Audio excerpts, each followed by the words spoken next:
Okay, here we are at the end of the day video. My brother spent most of the day working out these little whoopty-doos in the front valance. I don't remember if you, or I don't know if you remember what it looked like before, but they were all pushed in now.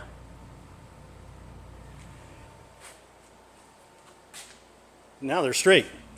He did a video of him actually pulling them out, which we'll probably post later when he gets done editing it. But yeah,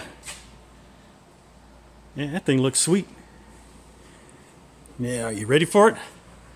Drum roll, please. Dun da da da. Got the motor and transmission in. Everything went smoothly.